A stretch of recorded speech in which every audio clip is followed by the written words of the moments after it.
This is my note card right here. It's just one side. I played guitar for nearly 8 years, and it has been a very important aspect of my life.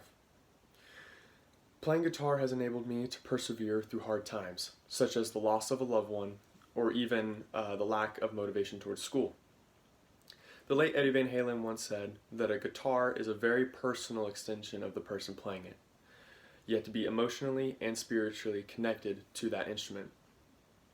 Throughout these 8 years, I've bought and sold many guitars, and I can confidently say that each guitar has a distinctive tone and purpose. Today I'll be informing you all about different flat-top acoustic guitars. Each flat-top guitar is uniquely shaped for producing various tones. I'll begin with parlor flat-top guitars. Parlor flat-tops are much smaller than any other guitar on this list. Parlor flat-tops, unlike other styles, were structurally designed to comfort women.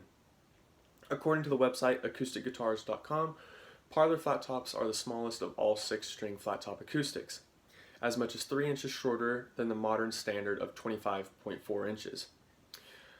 Along with being shorter than the average, they were more compact and accommodated for women's smaller frames. A great example of a parlor flat top is this First Act AL362 to my right. Similar to classical guitars, because they're more compact build, less string tension is necessary so the guitar doesn't snap. This is why gut or nylon strings are used. As a result of the smaller frames, parlor guitars are primarily used live in small environments, typically by solo artists. Because of the sound hole size, which is approximately 3¼ inches, 2 inches smaller than the dreadnought guitar, which we will get to later in this presentation, this causes the guitar to be quiet. With a more compact body, there is less room for air to bounce around, giving it a high-end tone. These reasons are why they are used in small settings, such as the name suggests, parlors. The second style of guitar on this list are OM or orchestra model guitars. My favorite OM being this 1995 Washburn EA36 to my left. According to nashville.mi.edu, banjo players, led by a fellow named Perry Betchel, asked Martin to make a guitar with a greater access to the neck and a smaller neck. A huge addition to the new OM guitars were a 14-fret neck instead of the standard 12. Another aspect of the Martin OM was the high string tension, allowing for steel strings to be used. OM guitars were designed with a wide bottom, a narrow waist, and a smaller top.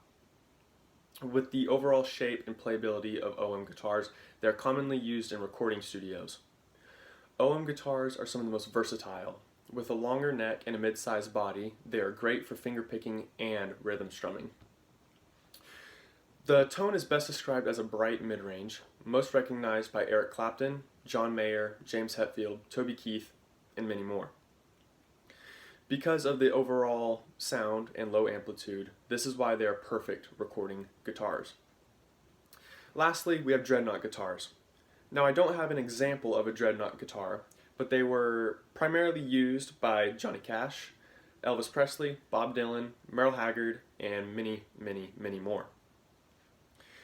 According to musicradar.com, history reveals that it was the C.F. Martin Company that first coined the name dreadnought for an acoustic body size. The dreadnought was named after a British battleship from 1906. Just as the ship was, the guitar was bigger than any other guitar of its time. The dreadnought features a 12-fret neck and an overall wide body. Because of the smaller fret length, dreadnoughts are primarily used as strumming guitars. Dreadnought guitars are mainly used live in larger venues because of their boomy, low to mid-range tone. This is also the most well-known and played guitar type.